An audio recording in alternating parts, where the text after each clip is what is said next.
that will be able well, I'll be able to see it, and then I'll be like, oh yay, you answered. So I know that you're getting what's supposed to be happening. Here we go. We have one more joining in. So we're actually just starting. You're just in time because there seemed to be some confusion with the emails. So we wanted to clarify that before going much further. But thank you for joining in and welcome to the Knowing and Growing Your Leadership Voice webinar. This is about what it means to be a new revolutionary leader and how I define that. So it's been super fun, like delving into this, because I find that a lot of people are talking about this in a lot of different ways in the corporate world, but not necessarily as an independent solopreneur or visionary that is trying to make a difference in their community. So we're going to get into the 5 keys to know and grow your leadership voice. First of all, we're going to get into why we don't always feel like leaders. Like, why do we often believe that we're not the leadership type? If you ever heard that phraseology for anybody, then that is going to be something we're going to go over. There's a lot of reasons. How we've been trained not to speak if we're not the leadership type, and what that looks like, so we can see what that looks like and like not do that again, right? Like not buy into it again, I should say. Why your voice matters. This is something that, like a breath, if you've done any breath work, or if you've ever had any really kind of process work, and you realize, why haven't we done this before? Why did nobody decide to teach us in kindergarten, like life skills, right? And it's the same thing with our voice. Like, we really should know when our voice is working for us and when it's not, right? What makes you a valuable leader? So we're going to go over what leadership traits you develop specifically because you're not the leadership type. Visibility for the new revolutionary leader. So what looks different and why it looks different for us. So let's first dive into the reasons why we believe we are not leaders. And there's a lot of them, so just, bear with me and accumulate. Feel free to write notes as well, because again, if we know what those things are, then we can look back and see, am I having a version of this? Is this coming up for me when I decide to get visible, right?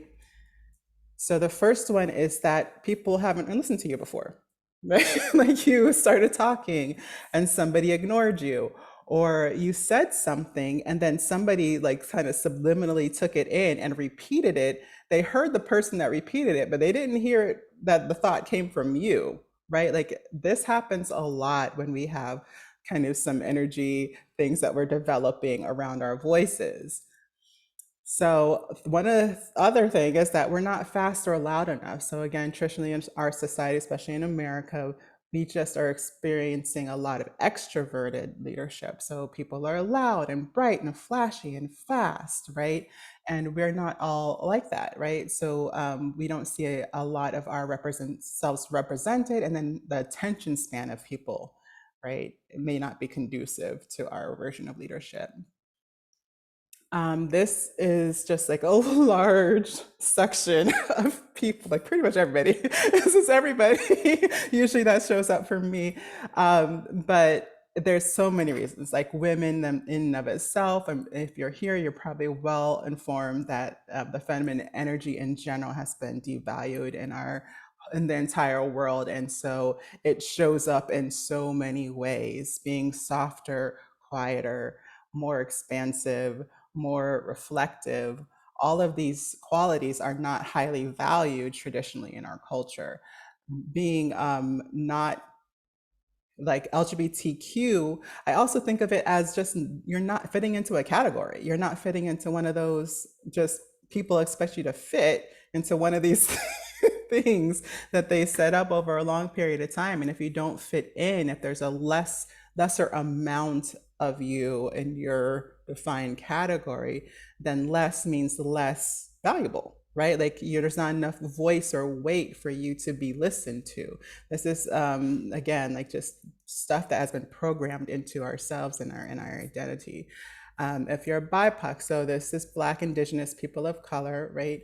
Um, so if you have any of that in your history, even your family history, I find a lot of people do have this in their family history. They might not even know, and yet we do carry that imprint. If you have anything like that in your family history, then we kind of have this version of not in the elite, right? Not in that top 10%. You're not leadership, you're not male, you're not you don't make a lot of money, like these kind of things, you don't get the leadership token, right?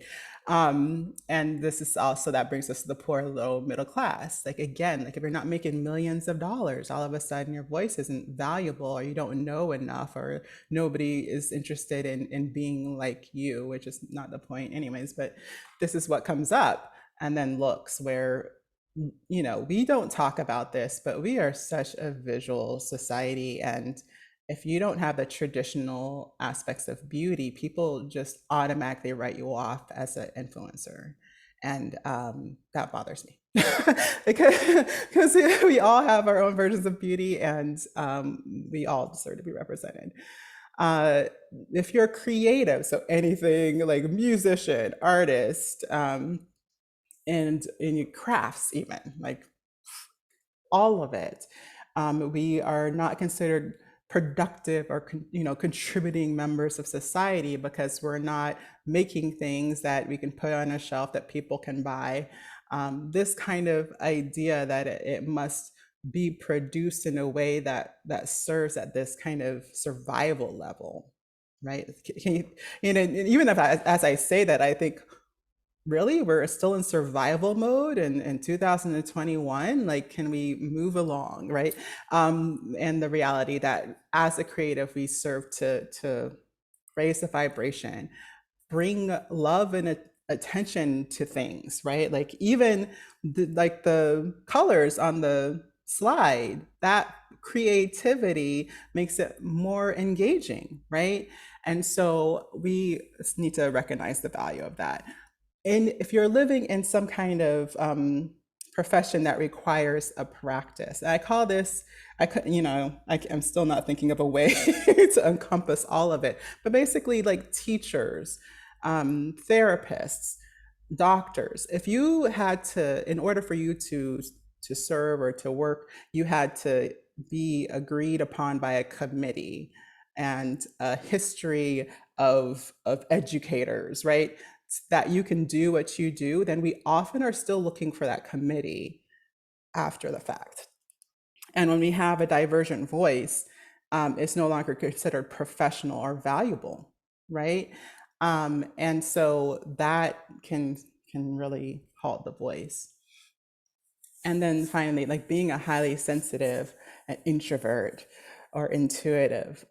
Again, in general, we tend to be softer. We tend to not have kind of this linear aspect to us that makes us more direct and therefore easier to digest, right? And having the more complex ways of talking about what we do and just even participating in the world, people often don't make space and time to understand the more complex identity, right? And so this is why we traditionally have been, and like I have clients, people have paid me like real amounts of money that are still kind of like, what, I don't think of you as a leader, right? And and it kind of stuns me for a minute, and then I realize I get it, because everything that we've ever been taught, and I have clients around the world in different countries, and everything that we've been taught says that I am not a leader, right? And so what I think is there's plenty of that type of leader. We've got plenty of loud, A-type, and traditionally masculine voices. We have them in like so many. There's so many. right? Like there's an abundance of that. And it's time for something different. And in order for us to have a balanced society and a balanced representation in the world, we have to start making space for our voices. And this is what I'm here for. This is what we're here and to do and be about. So the fact that you are, that your voice does matter, we're going to get really deep into this because you are the new revolutionary leader. If any of those things spoke to you, then you are the new revolutionary leader, and it's because of the dearth of our personalities that we are the new thing, right? People are desperately looking for ways to be more insightful, more connected to nature and the world around us, to be able to discern. Right, like this is becoming high level necessary things because the internet lies, right? Like there's so many um, things that skew our what is true, that if we're not truly discerning and understanding, connected to self, we have a hard time making decisions, we have a hard time moving forward, we have a hard time creating things that work, and not just work, but work for the majority, and hopefully one day everybody, right? That's my goal. I want that for I want that for the world. um so we're gonna first get a little bit into like why I became this person that I am today. And when I was a child, like I was super shy, super quiet. You had to ask me like a specific question with like you know intent for me to say anything more than yes, no, or a head on. I was made fun of for speaking slowly, not being, people couldn't hear me, having to repeat myself all the time. And that used to bother the heck out of me. I would like run past people in the hallways in high school. Like I would just walk really fast with my head down because there were so many times when people said hi to me, I didn't see them because I was in my own head. And or I would try to say hi, but literally physically the words wouldn't come out in time, and so I felt super awkward, and it created like kind of this trauma thing where it just kind of got more and more worse as I went along. Like every time it happened, it was just like another hit, and then not wanting to not wanting to hurt other people's feelings, like thinking I'm trying to ignore them, this kind of thing. Like so it was really, really difficult for me.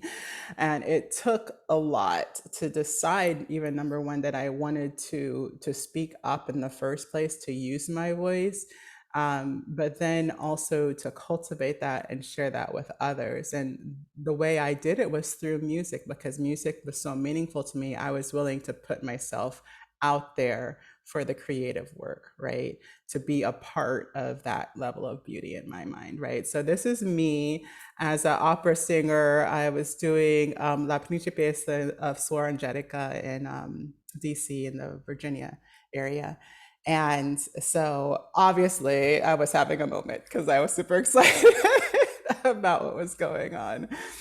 And it really did take that in order for me to get to this point. First, I had to decide that I wanted to be heard. I had to develop my voice as a way of getting attention, and even as a singer, because it takes an extraordinary amount of impetus in order to sing over an orchestra, right?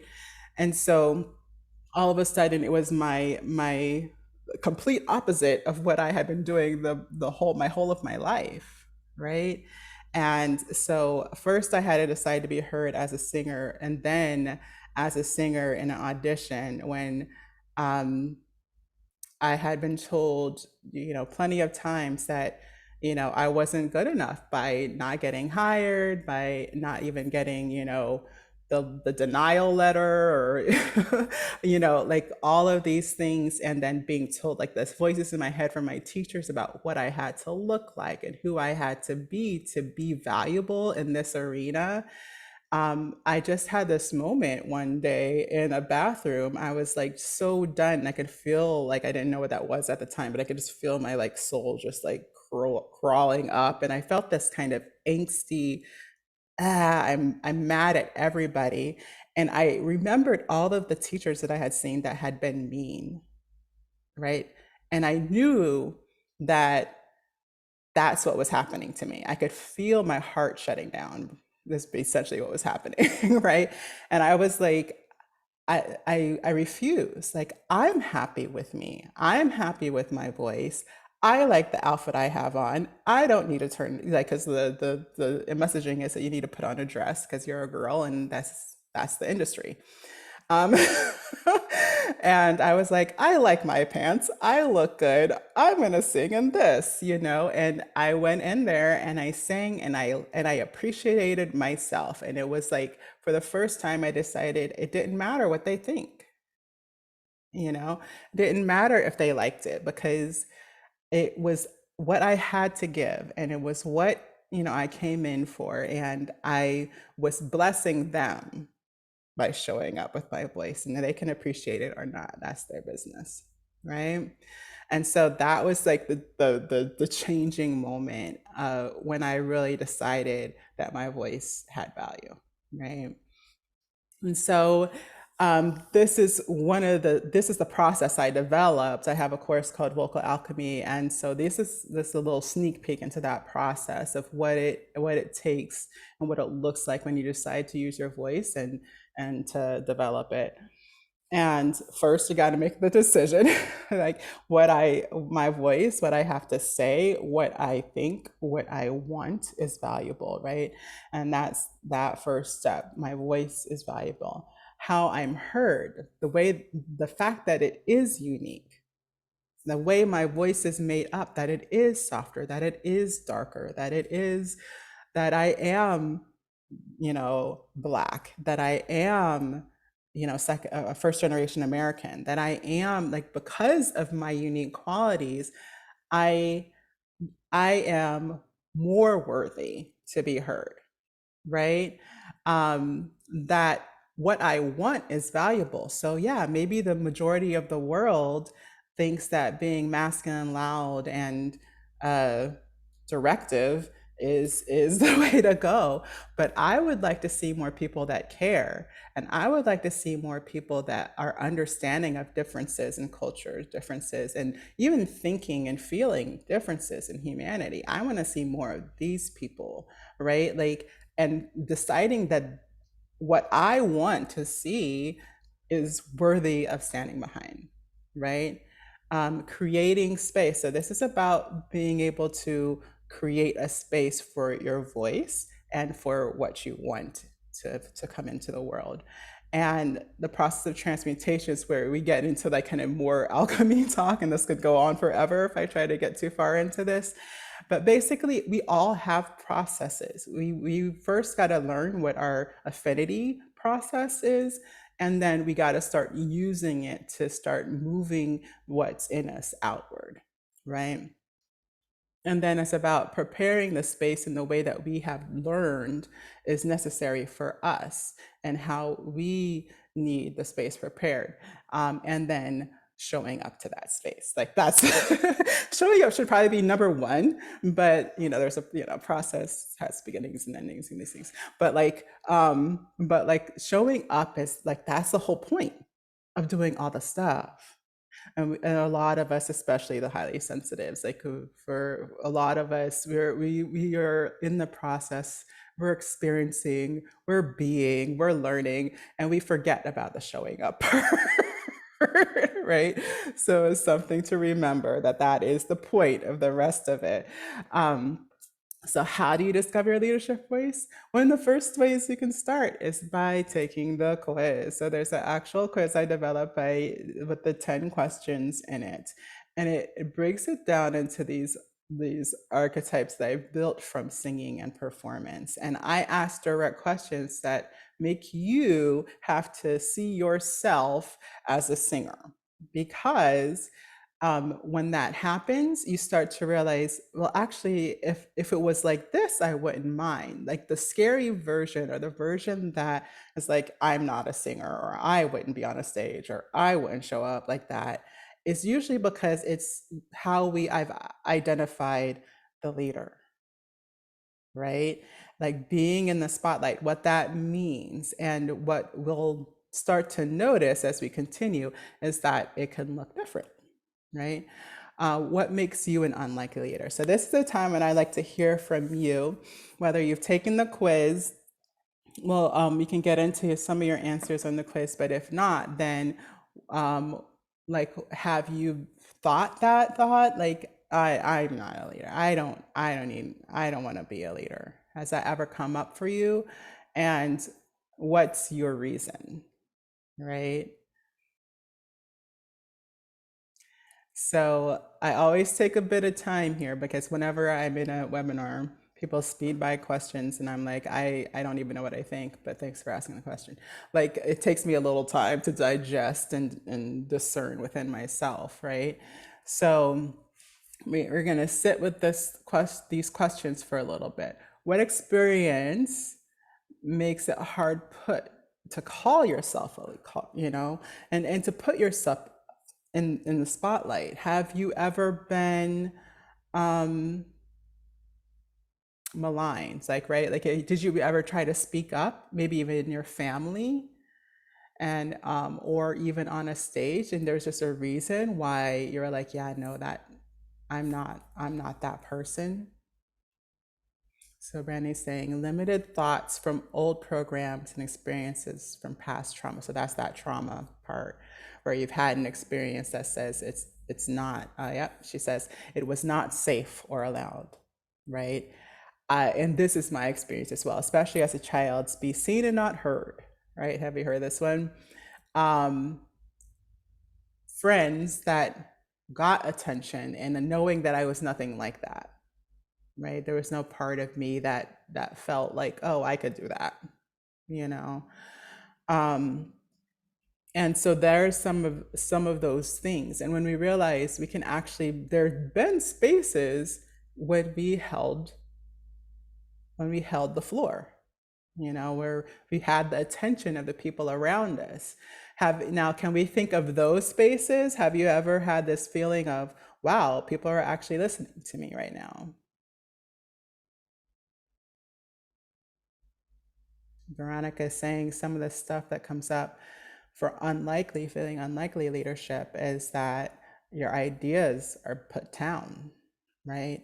This happens again a lot for highly sensitive people because the majority have these ideas of masculine is better, right? Anything in that realm of being bigger, louder, brighter, of getting fast results, this kind of thing. Harsh criticism, yes. When you hear that harsh criticism, there's just something in you that says, oh, I'm not good enough. That feeling of I'm not good enough. I don't have an executive presence. Oh, I hear that one.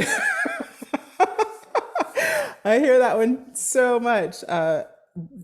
This is one of the comments that resonated to me when I left grad school, right? Was you don't take yourself seriously enough. You need to take yourself more seriously if you want people to to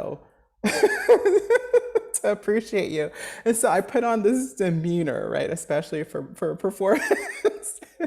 And then I realized later that my joyous experience and my ability to not take things so seriously is why a lot of people actually end up listening to me.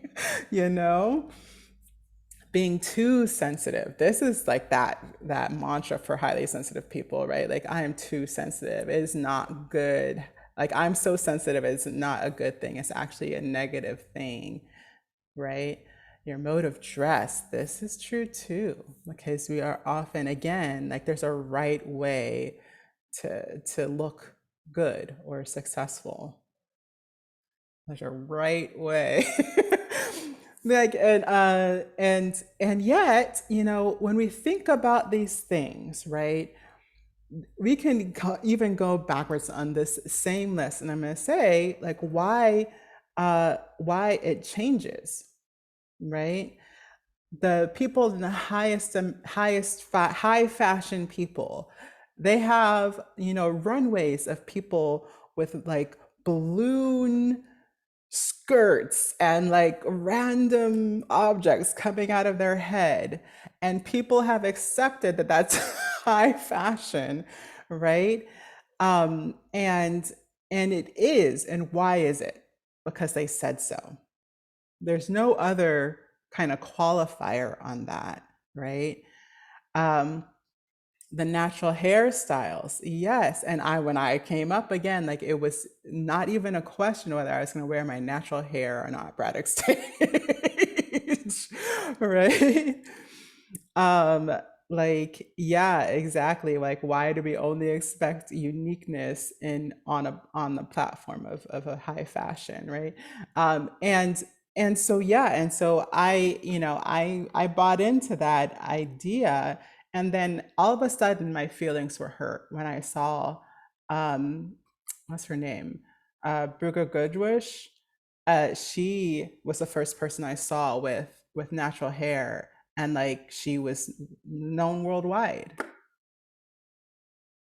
you know. And I was just like, and then my feelings were hurt. Then I was like, well, if she can do it, then why can't I do it, you know? Like, and so but this is because we've bought in. It was never true, but I believed it. It was never true, but I believed it, you know, because maybe, you know, we had seen that article where, somebody wasn't allowed to go to school with their natural hair, or maybe, it was just even, again, maybe even our friends' eyes, natural hair wasn't considered as professional, right? And this is, I think, also within cultures, you know. Um, yeah, and so these things and being too sensitive, oh my goodness, we could do this for a while. Let's move on because we're going to talk a little bit more about this in a second too. So yeah, so the reality is because of these differences, there's someone who will only hear the message you hold if it comes from you. This is not saying that other people don't hold the same visions and or message. This is saying that because of your unique makeup and experiences, that somebody will hear you and not hear somebody else, right? And that's why we have to start talking, because the more we don't speak, the less we are represented in the world. So something I said to a client today is that the more you talk, the more you use your voice, the more the world that you want to live in shows up. Okay. But if you keep waiting for somebody to authorize your voice, then we continue to have this, again, dearth of balance in the world. So let's do on to the next thing. So this is what I'm seeing now that my eyes have been, unveiled, and that I'm realizing that, uniqueness maintains beauty, whether people are affirming that from afar or not. Um, and this is what I'm seeing. So first of all, leadership is not about, are you loud enough? Are you bright enough? Are you fast enough? Are you directive enough? Right? Leadership is the ability to see possibility and potential that somebody else doesn't. That's what it takes to be a leader. Jared Bull, he's going to be on the Voicing Your Vision Summit. And I got this quote directly from him. And when he said that, I was like, that's the truth. And the hard part about having visionary leadership is that people can't see it yet. You see it, but they don't see it yet. But that's the crux, right? That's the crux. That's why we have to create it with our voices, right? And then Gary Vaynerchuk, who is like a social media maven, except he's a dude. Uh, he was talking about how the new high value skills are soft skills, right? That there's not enough of them in the workspace in corporate in America, that there's not enough people with soft skills. So now they're being sought after Do you have emotional intelligence? Can you listen? Right? Like, are you able to like build others up and to be responsible instead of, again, like taking on the leadership and everything on yourself? Can you help other people see the potential within themselves? Right? So he's talking about this as well. He's not the only one. We'll go over a couple other people that are talking about this. So so what I've noticed is that most of the new leaders, the people that have these soft skills and they're needed out in the world, wouldn't call themselves a leader. So they're not even looking for the positions. They're not like, oh, well, no, yeah, nobody wants to know how to have a conversation that doesn't hurt people's feelings. Like nobody, like they just assume that they're not wanted because traditionally we haven't been wanted, right? But the reality is that you probably are, especially right now, because the world is changing. It is changing. The next part is the self. So, what are these soft skills? Self reflection, being able to observe and discern. I didn't put that one in, but that's another one. That we hold a lot of knowledge and wisdom. Why? Because we have been learning. A lot of us have, instead of going out to parties, have been reading books and, having deep experiences, and that experience to me is what turns knowledge into wisdom, right? The experience of knowing, of having that process move through you creates a knowing that becomes wisdom that can be experienced just because you're in the room, which is why we need to be in the room. Okay. So these are the soft skills that people are talking about. What does visibility look like for a new leader? Different. It looks a little different, right? And so we got to start realizing that it doesn't, just because it doesn't look like somebody else's, doesn't make it invaluable, not valuable, right? Just because it looks different doesn't mean that people won't see it. And more importantly, it's is it the amount of people that we are looking for, or is it the right people? Because I find with highly sensitives that like numbers are not the game here. The impact is the game, and we can make an impact with one person. It takes one person. That one person can go and impact 100,000. Right, and that's kind of what it looks like in my studio. Whenever I go into my studio, I realize, like, I'm only going to reach but so many people. Only but so many people like come into my sphere. But then that person like has had meetings with 7,000 people at a time in a year, and and so how I impact that person changes the world, right? And so we got to stop looking for everybody. Like, we're not interested in everybody. And so I like this map. Like, we don't even like everybody. This is true for both sides of people, especially introverts. We don't even like everybody. So why are we looking for numbers? All right. And also, like, when we have the right people in the room, then we get to be fully ourselves. That's when we shine. And the other part is other people like numbers, and that's great for them. And I have no problem with these people. We need them too. But it's not our version of success. So if you're working for numbers over impact, then again, you might have taken on some idea from the outside world instead of creating your own metrics of success. Something else we go over in vocal alchemy. So it looks different, the goals are different, and your people may look different, which is actually a good thing. It's actually we want the difference, right? We don't want the same old people because then their attention spans are short, and they're not going to stick around for the real aha moments, and they're not ready to change, right? We are looking for the different people, and the stage may look different. Like, how we show up may look completely different. and our support looks different. So a lot of times we see a lot of successful things and we're like, oh, that looks pretty. I like that. I want to be pretty. And then we go to this, to these other things, and it's not made for us, right? It really isn't. And then we try to fit into it and we get even more discouraged because we don't work that way. So we really got to start looking at things that actually represent who we want to be being instead of what has worked, so to speak, under other people's metrics of success. So this is why I do what I do, because a lot of people get lost while trying to make their voice heard by, again, imitating those who are being heard already, right?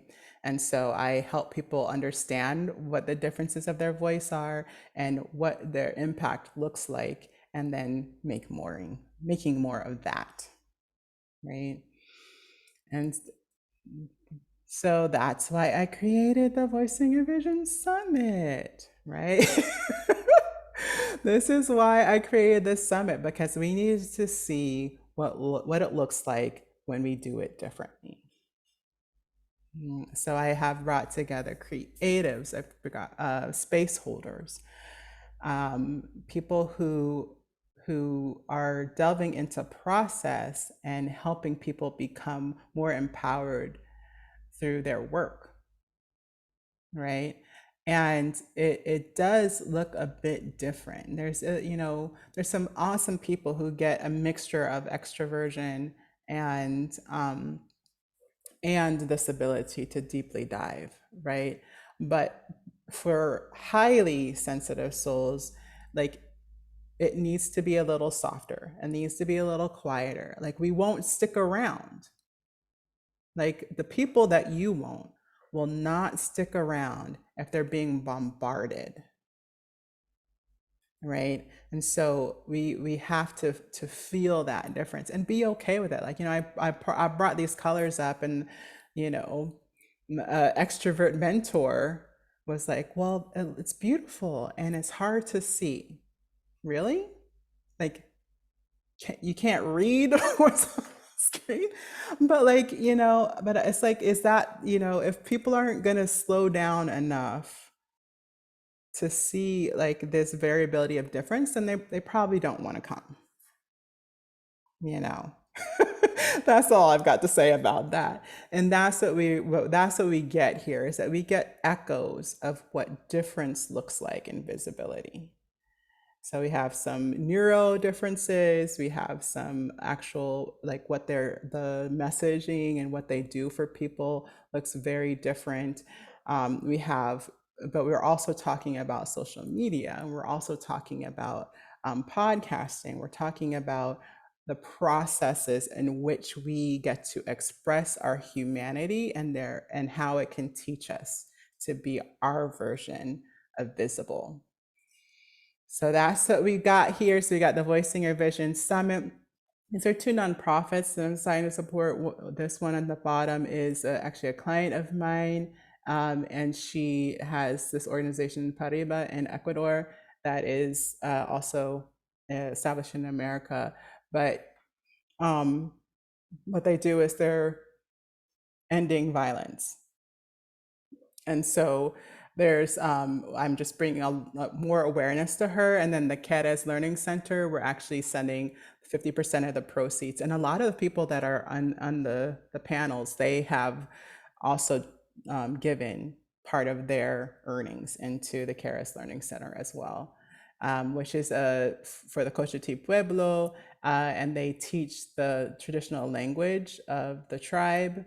And they're basically keeping the traditions alive while they teach the rest of education. So first day of the summit, we get to learn how to build our stage, what it looks like to be confident and creatively visitable, in a way that feels safe and like home. On the second day, we'll be talking about practical tools, and these are actually creative tools, so processes that help you so you can innovate, again, your visibility to magnetize the right people that are aligned with who you are and how you do things. Day 3 is visibility for multi-talented visionaries. So if you're anything like me, and like most of the panel, most of them, like all of them, could probably fit on any day. But what I see regularly is that they're multi-passionate. Like they have a lot of varied interests, and it's one of the things that makes us dynamically wise. Not just a specialist in a specific area, but being able to combine ideas in a way that brings new levels of enlightenment and ability to move forward, right? And so, yeah, so visibility that embraces all of who you are to make that bigger impact, because that's one of the reasons that we can do it differently and even better in many instances. Um, Day 4 is about designing your team. So, what it looks like to find strong, positive support and attract the right people. What do you have to know about yourself to attract the right kind of people? And day 5 is the complete vision. So, a bit of that showing up. How does that look like when you show up? What are the tools that may work for you more so than the things that are standardly used in society? So, that's what I have for you today. Since both of you joined on, you're both eligible for my 24-hour voice, what's it called? 24-hour recovery for voice. So if you would like that, just put yes in the chat and I'll send that out to you. And if you have any questions, I am here. So you feel free to unmute yourself and ask me anything that you would like to know.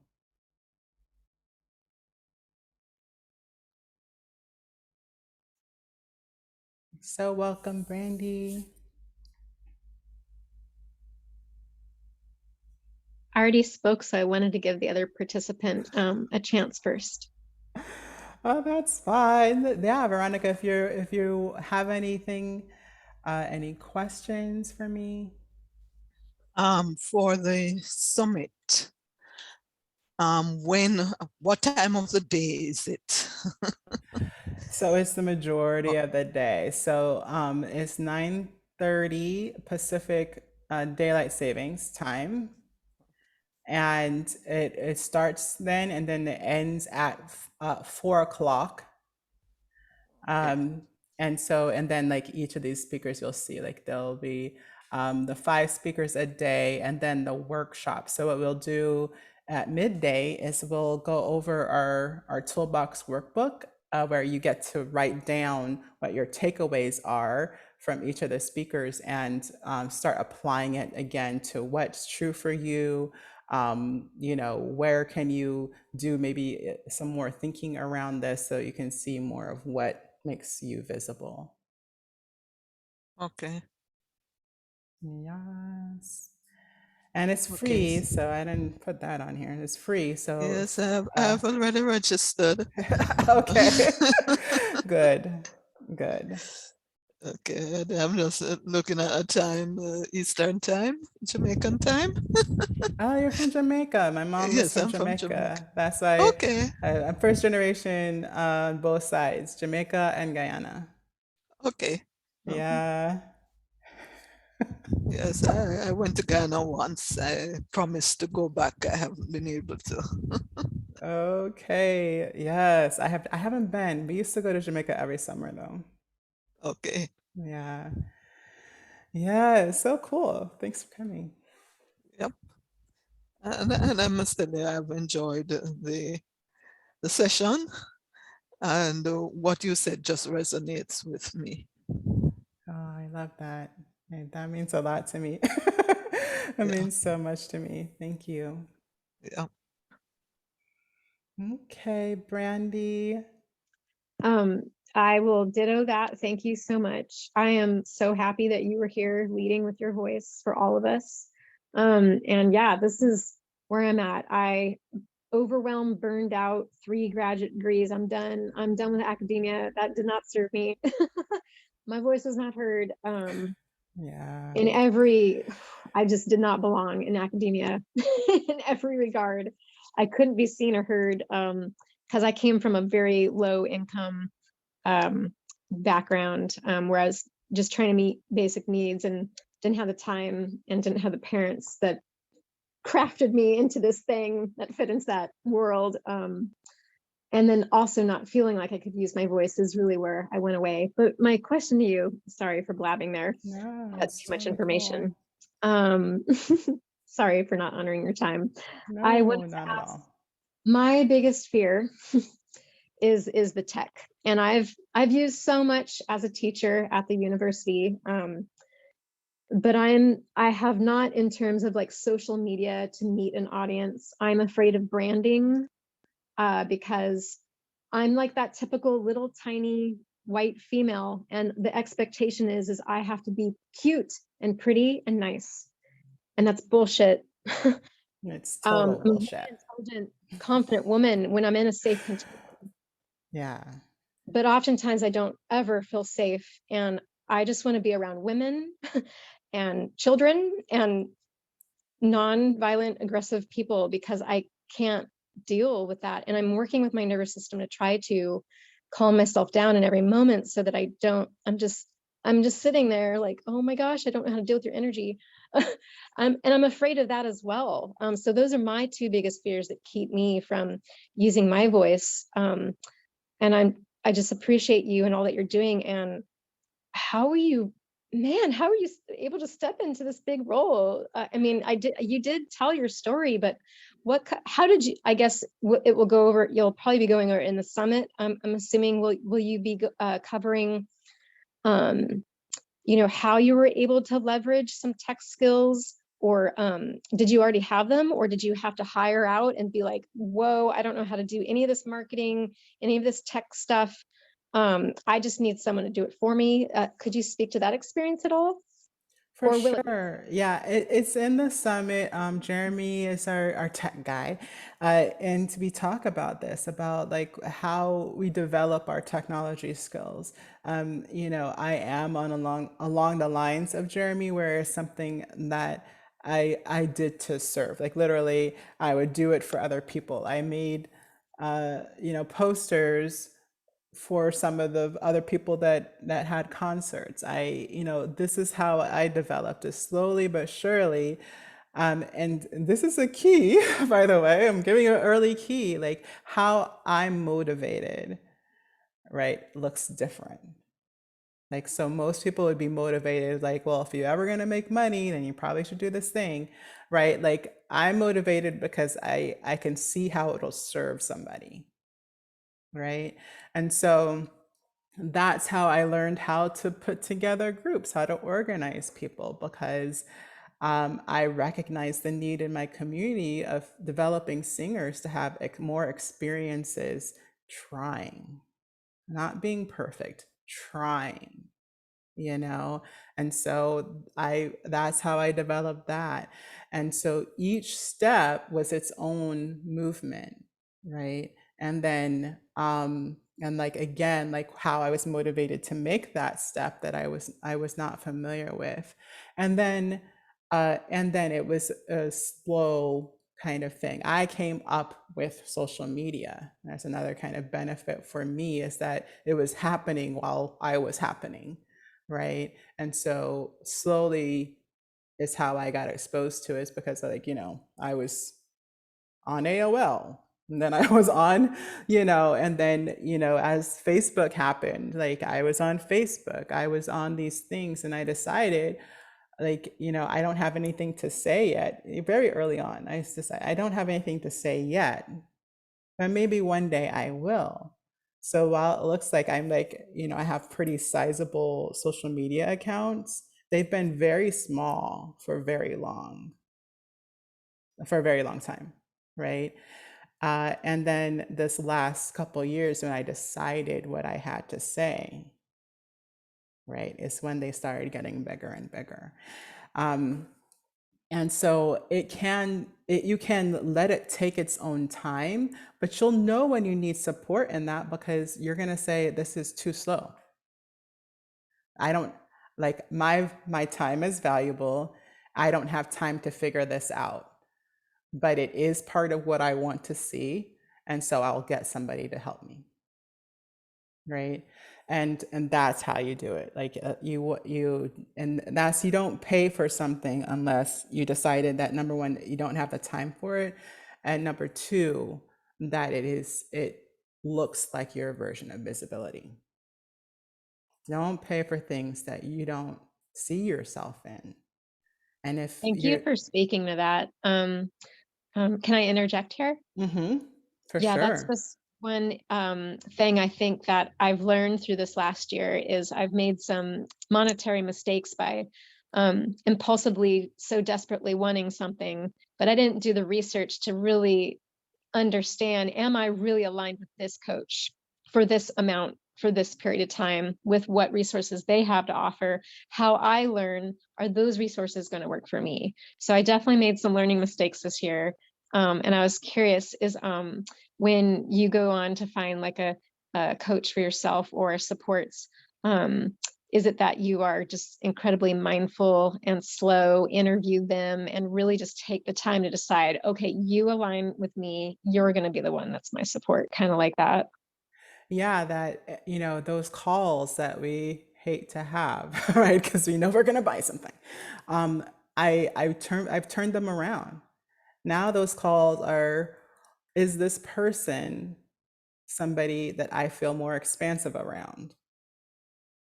What they are saying what I actually want from them?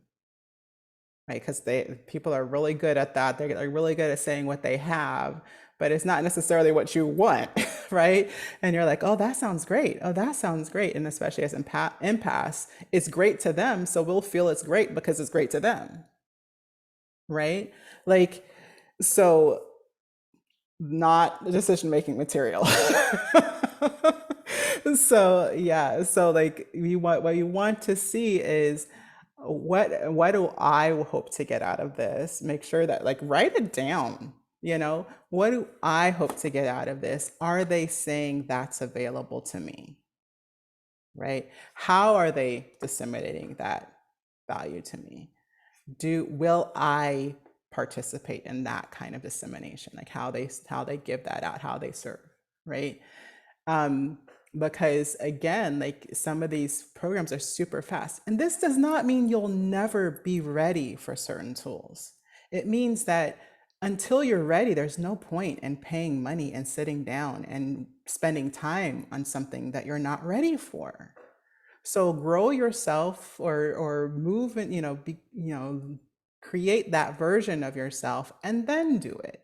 It's like, again, we get a lot of now, do this now, we have it now, like, and so that part is built in. Like, if you don't do it now, then you're going to miss out, right? Like, this kind of idea. Again, there's nothing wrong with that. We want to reward action because we want to do things, right? So we have to build up that muscle too. And it's only worth it if you're going to use it, you know? And so sometimes it's hard for me because I like things and things are shiny and I love to learn, and I will literally learn anything. Like, it's all interesting to me. Um, if, like, and I'm like, well, I might not use it, but I could do this for my husband. I might not use it, but I could totally help my client with this part. Like, we got to come back to ourselves and our visions and how we want to move forward, and we'll go from there. Okay. So yeah, that's kind of my input on that. Yes. So thank you so much for joining me today. And I want to be mindful of your time. I was planning to wrap it up by 4. And if you have any questions, I'm on Facebook. I'm in the group Get Vocal, and I'm most likely to see it there. And but, like, I'm here, and I'm here to serve. So let me know if I can help you in any way. And I will see you at the summit. And I will send you out your PDF. So I'll talk to you guys later. All right. Okay, thank you. You're welcome. Thank you so Bye. much. Good night. Night.